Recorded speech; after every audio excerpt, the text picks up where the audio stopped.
Bienvenidos. Vamos a empezar la clase número 12 del curso Jesús de Nazaret. Como siempre, con una oración. En el nombre del Padre, y del Hijo, y del Espíritu Santo. Amén. Padre nuestro que estás en el cielo, santificado sea tu nombre. Venga a nosotros tu reino. Hágase tu voluntad en la tierra como en el cielo. Danos hoy nuestro pan de cada día. Perdona nuestras ofensas, como también nosotros perdonamos a los que nos ofenden. No nos dejes caer en la tentación y líbranos del mal. Oh Espíritu Santo, don de Dios y fuerza de lo alto, fuente de agua brotante de vida eterna, desciende y mora en nuestros corazones. Haznos verdaderos adoradores del Padre, condúcenos a la plenitud de la verdad y transfórmanos en testigos de Jesús, para llevar su nombre hasta los confines de la tierra. Amén. Les agradezco mucho que nos acompañen nuevamente. Vamos a empezar el segundo tema del ministerio público de Jesús. El primero fue la unción mesiánica y profética de Jesús en el Jordán.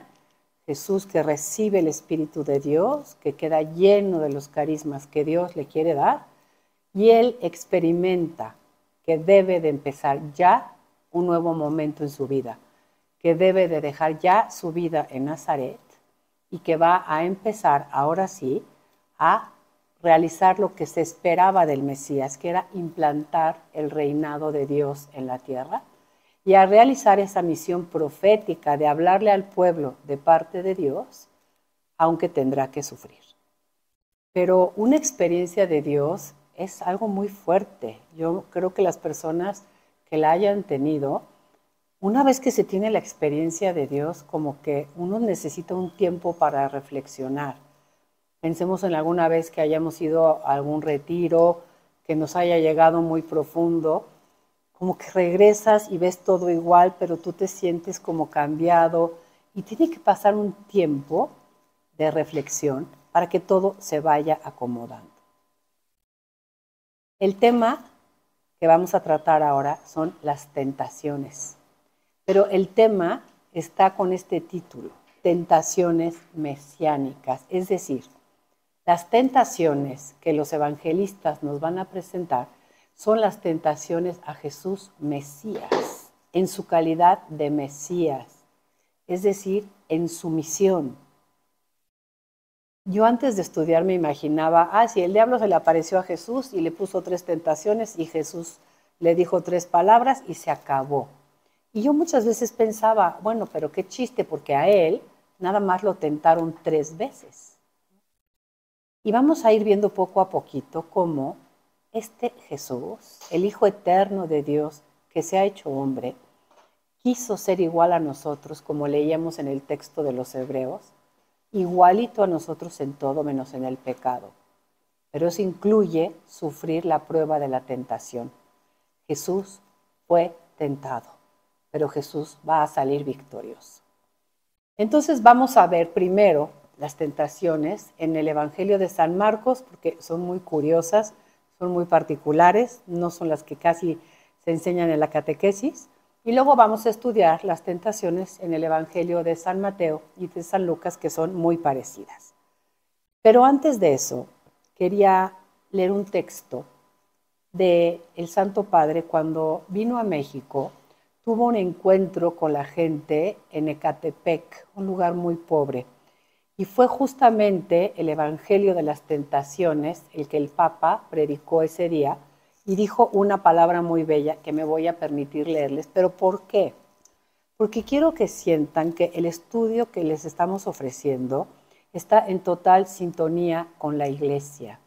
No somos ni independientes del magisterio de la Iglesia ni de la tradición. Estamos al servicio de la palabra de Dios y eso implica que debemos de ser fieles a la tradición y al magisterio de la Iglesia. Entonces, si leemos un texto del Papa que nos hable como nosotros vamos a enseñar ahora, a ustedes les puede dar un poquito más de seguridad sobre lo que están aprendiendo. Dijo el Santo Padre, esto fue en marzo del año 2019. Las 3 tentaciones indican 3 caminos que el mundo siempre propone, prometiendo grandes éxitos. la avidez de posesión, el tener, la gloria humana, que es muy frecuente, y la instrumentalización de Dios, que Dios esté a mi servicio. Y dijo el Papa, son 3 caminos que nos harán perder. Jesús, al responder al tentador, no entra en diálogo, sino que responde a los 3 desafíos con la palabra de Dios. ¿Por qué? Decía el Papa, con el diablo no se dialoga, solo se responde con la palabra de Dios. Entonces, desde esta óptica vamos a empezar a estudiar este tema tan bonito de las tentaciones. La última clase habíamos dejado a Jesús que después de haber recibido el bautismo de Juan en agua y el bautismo del Padre en el Espíritu Santo, había sido conducido por el Espíritu al desierto. ¿Por qué tiene que ir al desierto? Yo me imaginaba el desierto del Sahara, pura arena, puro calor, que no había nada ahí, porque con eso de que estuvo 40 días y no comió nada, pues yo me imaginaba que no había nada, ¿no? Pero el desierto de Judea, que está entre Jerusalén y el Mar Muerto, ofrece un panorama impresionante. Creo que el atardecer más bonito que he visto en mi vida fue en el desierto de Judea. Piedras, un poquito de vegetación, seco, pero es como el lugar propicio para encontrarse con Dios. En la Biblia, todos los que huyen, huyen al desierto. Los que se encuentran con Dios, se encuentran en el desierto. Moisés pasó 40 días en el Sinaí, reflexionando sobre su misión, y luego caminó 40 años por el desierto. Elías, el profeta, cuando estaba huyendo de la reina Jezabel, también caminó al desierto. ¿Y qué les pasó a todos ellos en el desierto? Tuvieron un encuentro con Dios. Jesús acaba de tener una experiencia espiritual muy fuerte y entonces va al desierto para reflexionar a la luz de Dios sobre su misión y para tener un encuentro con Dios. Jesús necesita tiempo para discernir cómo es que Dios quiere que yo lleve a cabo esta tarea. Y es en ese momento de reflexión sobre cómo desarrollar su misión como Mesías y profeta que va a ser tentado por el diablo. Habíamos dicho que íbamos a empezar con el Evangelio de San Marcos porque tiene una narración muy particular. Él no entra en el detalle de las 3 tentaciones, sino que nos da unos versículos muy compactos con unas frases extrañas. Vamos a leerlo. Capítulo 1 del Evangelio de San Marcos, versículo 12. A continuación, el Espíritu lo empujó al desierto y permaneció ahí 40 días siendo tentado por Satanás. En la Biblia, todo pasa en 40 días, en 40 años, pero es que 40 es un número simbólico. Es, por un lado, el tiempo como que duraba una generación, es el tiempo como un tiempo querido por Dios, que tiene un principio, pero que tiene un fin. Es un tiempo como perfecto, de encuentro con Dios. Pero cuando uno quiere encontrarse con Dios, cuando uno quiere realizar el plan de Dios, es cuando viene la tentación. Jesús, 40 días en el desierto, y después dice, siendo tentado por Satanás. Él, el Hijo Eterno de Dios, en su naturaleza humana, es tentado por Satanás. Y dice San Marcos, estaba entre los animales del campo. Cualquier persona que sea crítica, ¿qué es lo que va a decir? ¿Cómo? Estaba en el desierto, pero estaba entre los animales del campo. Qué cosa tan extraña. Y luego los ángeles le servían. Otra imagen extrañísima. Entonces, la verdad, los evangelistas no quieren que nosotros leamos materialmente el texto, sino que nosotros digamos, es que yo ya sé qué significa estar entre los animales del campo y yo ya sé qué quiere decir que los animales le servían. Pensemos esto. Jesús está en un encuentro con Dios, está en oración, está retirado de todo. Y él goza de estar en relación con Dios. Es como si Él estuviera en el paraíso. Y así como en el paraíso el hombre convivía con los animales del campo, ¿sí? Ahora Jesús, pintado entre los animales del campo, es como si estuviera en un nuevo paraíso. Si vamos al profeta Isaías, en el capítulo 11, ya lo habíamos leído en los 2 primeros versículos, ahora vamos a leer otros versículos para que vean cómo los profetas describen la felicidad como una armonía total de la creación, y eso lo pintan en la armonía entre los animales. Voy a leer el texto de Isaías 11, capítulo 11, versículos. Voy a leer desde el versículo 5. Está hablando de que va a venir este descendiente de David que está lleno del espíritu de Yahvé y va a gobernar con justicia, con equidad, con verdad. Y el resultado de un gobierno así es una felicidad como de paraíso. Imaginemos si nos tocaran gobernantes que buscaran la justicia, la equidad, el derecho, que todo estuviera basado en la verdad. Estaríamos como de vuelta al paraíso. ¿Cómo escriben los profetas eso? Dice así, versículo 5.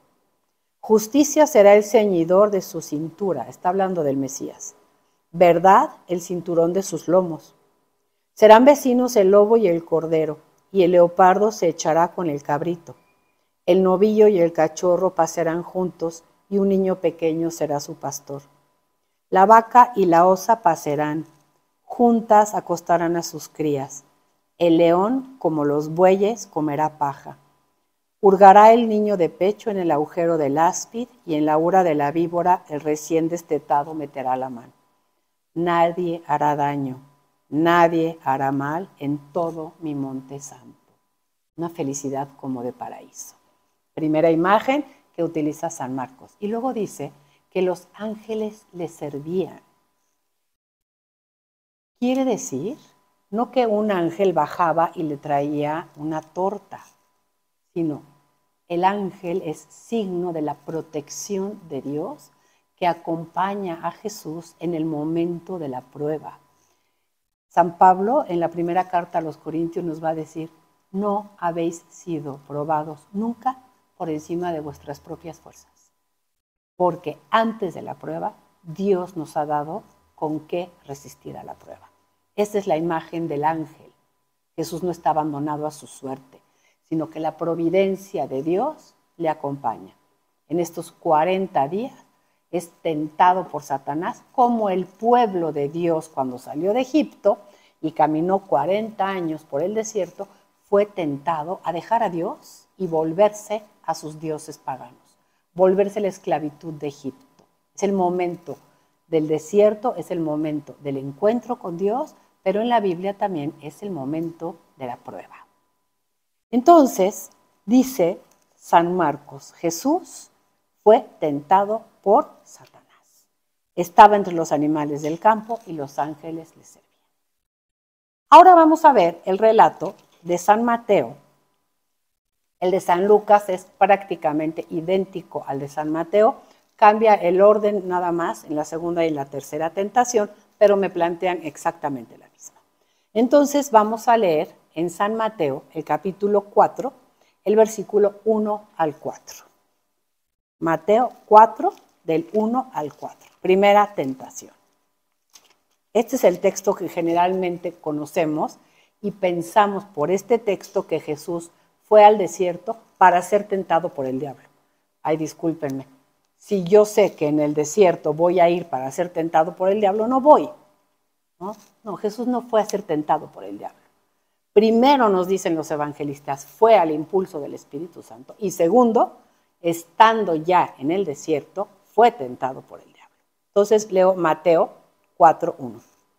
Entonces Jesús fue llevado por el Espíritu al desierto para ser tentado por el diablo, una vez que estaba ya en el desierto. Después de hacer un ayuno de 40 días y 40 noches, sintió hambre. El 40 es un número simbólico. No lo podemos tomar al pie de la letra porque en nuestra fe, como muy ingenua y queriendo pues hacer que todo sea posible porque Jesús es el Hijo de Dios, tendemos a quitar la humanidad de Jesús. Nadie, ningún hombre, 100% hombre, excepto en el pecado, sobrevive 40 días sin comer y sin beber. Entonces el 40 es un número simbólico, ¿sí? Pero lo que nos quiere decir el evangelista es, en un momento dado, Jesús, hombre, tiene hambre, y entonces el tentador, vean cómo la Biblia va identificando quién es el diablo, ya nos había dicho Marcos, es Satanás, ahora le da el nombre de diablo, y después dice el tentador. ¿Y qué dice?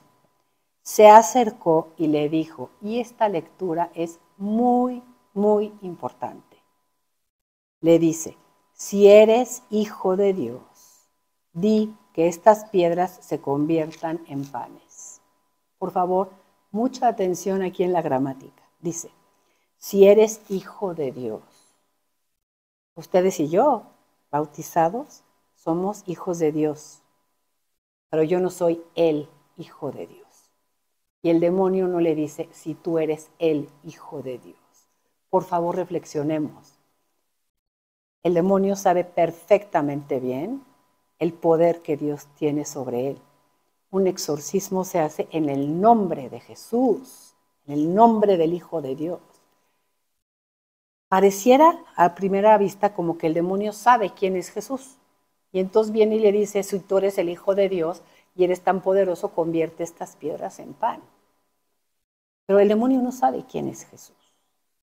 El demonio no tiene el conocimiento que tiene Dios. Tiene conocimiento mayor que el nuestro, pero no tiene el conocimiento de Dios. Vayamos colocando las cosas en su lugar. El demonio es una criatura, no es Dios. El caso es que se acerca a Jesús y le dice, si eres hijo de Dios. ¿Por qué le dice el título hijo de Dios? Es muy importante que vayamos al segundo libro de Samuel, en el capítulo 7, en el versículo 14. Segunda de Samuel 7:14. Cuando Dios le promete al rey David, siempre va a haber un descendiente tuyo en el trono de Jerusalén. Un ungido rey, es decir, un Mesías. Pero cuando Dios le hace esa promesa, Dios usa esta palabra que dice, segunda de Samuel 7:14. Yo seré para él, para tu descendiente, para el Mesías, un padre, y él será para mí un hijo. Y la nota de la Biblia de Jerusalén tiene un comentario muy atinado que dice, cuidado, ¿qué tipo de hijo? Dice, se trata de una fórmula de adopción, pero también es como una primera expresión del mesianismo real. Cada rey de la dinastía de David va a ser una imagen imperfecta del rey ideal futuro. De manera que al Mesías se le llamaba hijo de Dios. Háganse de cuenta que era como los faraones. El faraón se consideraba pariente de la divinidad, si no es que era un dios o un hijo de los dioses. Entonces, en el Medio Oriente antiguo, el consagrar a un rey, el ungirlo con óleo sagrado, como que implicaba que Dios aprobaba esa unción. Y entonces le llamaban un hijo especial de Dios. Entonces, cuando el demonio se acerca a Jesús y le dice, si eres hijo de Dios, no le está diciendo si eres la segunda persona de la Santísima Trinidad. No se atrevería, tiembla ante Jesús, el demonio. Sabe que no va a caer, sino que le está diciendo, si tú eres el Mesías, ese a quien Dios eligió y ungió, y he visto que has hablado con mucha sabiduría, y he visto que tienes poder, porque has hecho algunas curacioncitas. Si tienes ese poder, entonces di que estas piedras se conviertan en panes. Y Jesús le contestó con un texto del libro del Deuteronomio. Está escrito en Deuteronomio 8:3, no solo de pan vive el hombre, sino de toda palabra que sale de la boca de Dios. Me gustaría que viéramos ese texto para ver en qué momento de la vida del pueblo de Israel Dios les dio esta palabra. Libro del Deuteronomio, capítulo 8, versículo 3. Han cruzado el desierto, están llegando a las llanuras de Moab y ahí Dios les da esta palabra. Dice así. El capítulo se llama La prueba en el desierto. Dice Dios, capítulo 8. Poned en práctica todos los mandamientos que yo os prescribo hoy para que viváis, os multipliquéis y lleguéis a tomar posesión de la tierra que el Señor prometió a vuestros padres. Versículo 3. Te humilló en el camino del desierto y te hizo pasar hambre, pero después te alimentó con el maná que ni tú conocías ni habían conocido tus padres. Quería así hacerte saber que no solo de pan vive el hombre, sino que el hombre vive de todo lo que sale de la boca del Señor. En ese momento del desierto, el alimento más importante era la palabra de Dios. Y Jesús le responde al diablo con una palabra de la Escritura. Esta primera tentación es una tentación muy concreta a la misión de Jesús, a su mesianismo. Le está diciendo, utiliza esos dones que Dios te ha dado en beneficio personal. No para servir a los demás, sino para satisfacer tu hambre. Pero haz algo sobrenatural. Y el Padre siempre nos decía, oiga, si Jesús tenía hambre, su ayuno lo podía terminar muy fácilmente. Agarraba, se iba del desierto, caminaba, llegaba a cualquier aldea y ya podía comer. No, Jesús dice, yo he percibido que yo no soy un Mesías glorioso, sino que yo voy a ejercer mi mesianismo poniendo los dones que Dios me da al servicio de los demás. Y le contesta con esa palabra de Dios. Y el demonio queda callado. Entonces, vamos al versículo 5, viene la segunda tentación y dice, entonces, el diablo lo llevó consigo a la ciudad santa. Está en el desierto de Judea, ¿eh? Y entonces dice el evangelista que el diablo se lo lleva hasta la ciudad santa. El padre era muy chistoso y decía, pues yo no sé cómo se llevaría a Jesús. O sea, si lo tomo literal, como está escrito así a la letra, pues no sé si lo agarró de los pelos o lo llevó volando.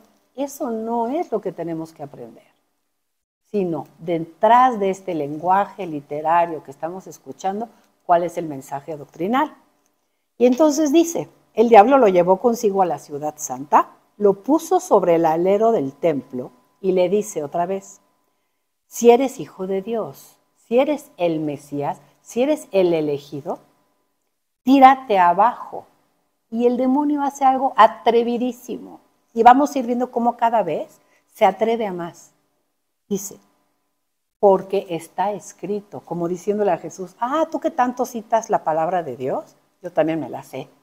Entonces te voy a invitar, mediante un abuso de la palabra de Dios, a que te tires abajo. Porque, y le cita el Salmo 91, y le dice, a sus ángeles te encomendará y en sus manos te llevarán, para que no tropiece tu pie en piedra alguna.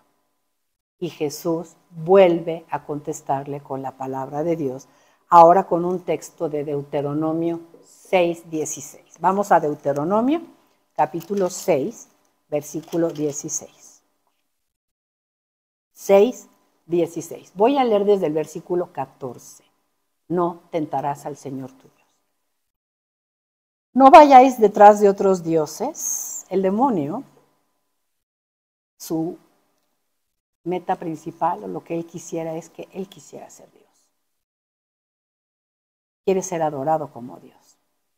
Y Dios dijo en el Deuteronomio, no vayáis detrás de otros dioses, de los dioses de los pueblos que tendréis a vuestro alrededor, porque el Señor tu Dios, que está en medio de ti, es un Dios celoso.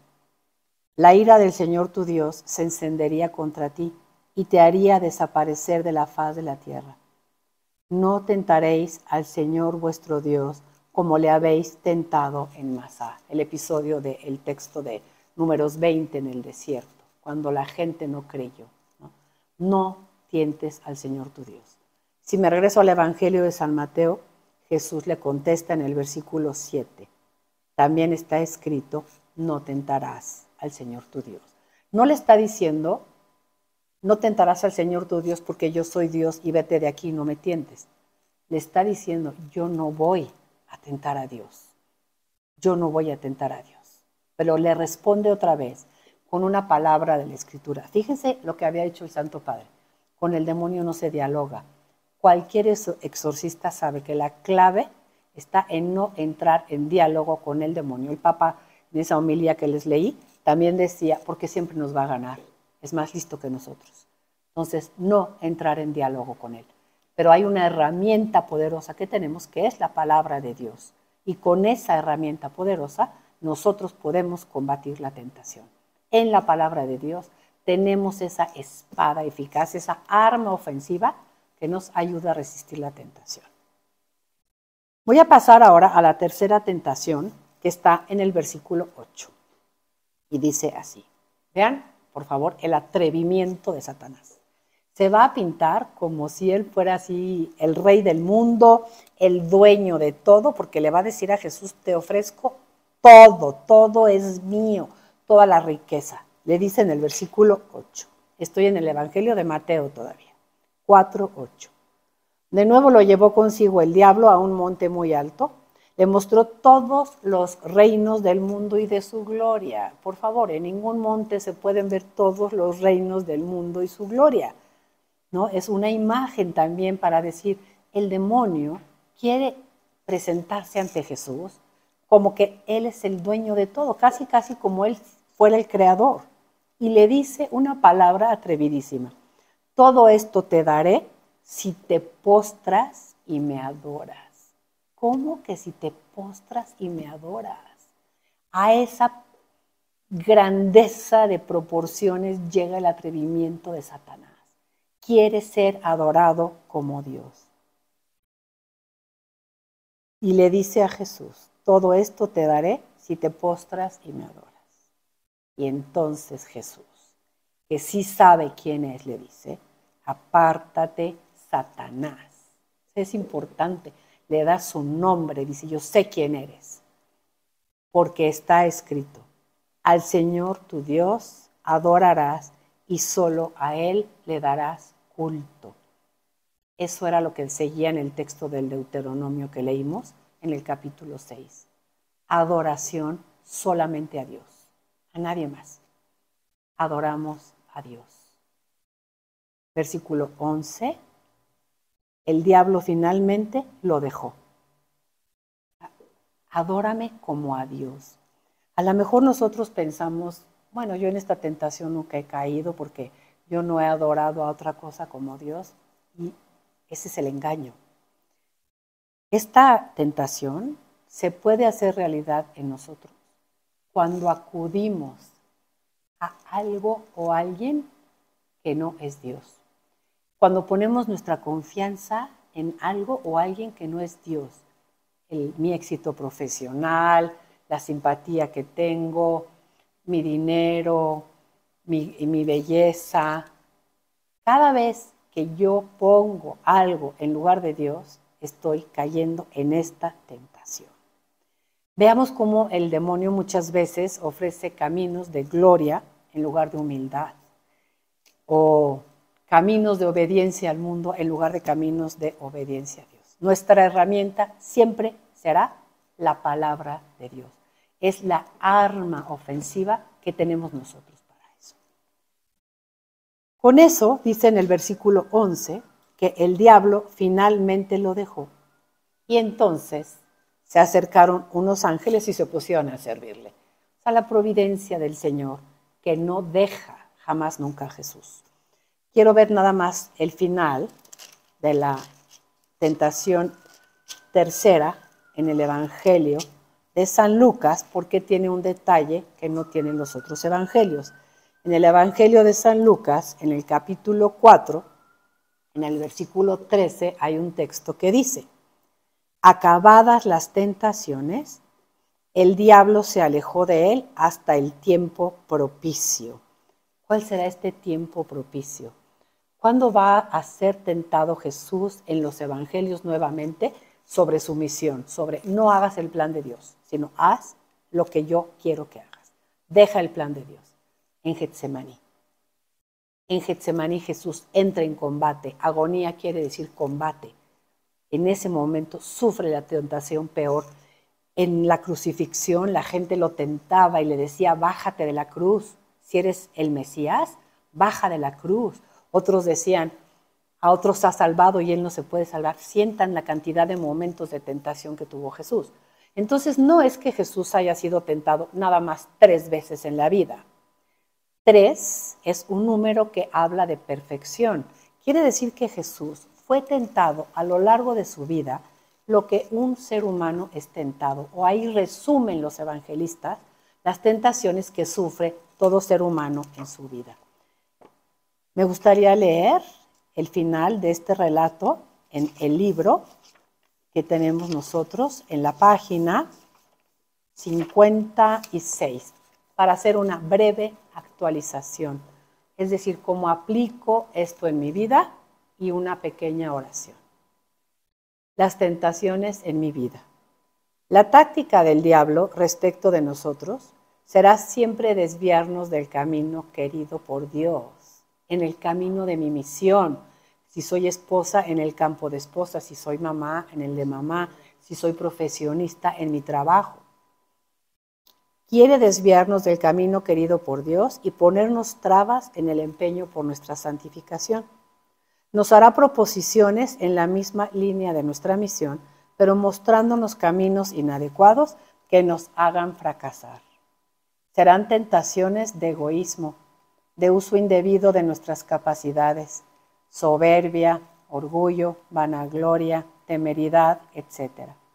En definitiva, no seguir el plan de Dios, sino hacer nuestra propia voluntad. Como en el caso de Jesús, el Espíritu Santo presente en nosotros nos da luz y nos proporciona la fortaleza necesaria para vencer las tentaciones del demonio y caminar por los senderos de Dios. Hacemos nuestra oración. Señor Jesús, tú quisiste someterte a la tentación, pero saliste victorioso de ella. Tú eres para nosotros el ejemplo. Te pedimos, Señor, tu protección constante para salir victoriosos en las tentaciones que nos acechen a lo largo de la vida. Padre, elevamos confiadamente hacia ti nuestra plegaria. No nos dejes caer en tentación y líbranos del maligno. Líbranos del mal. Amén. Muchísimas gracias por su presencia. Gracias por su constancia. Esperamos contar con ustedes para las siguientes clases. Alabado sea Jesús.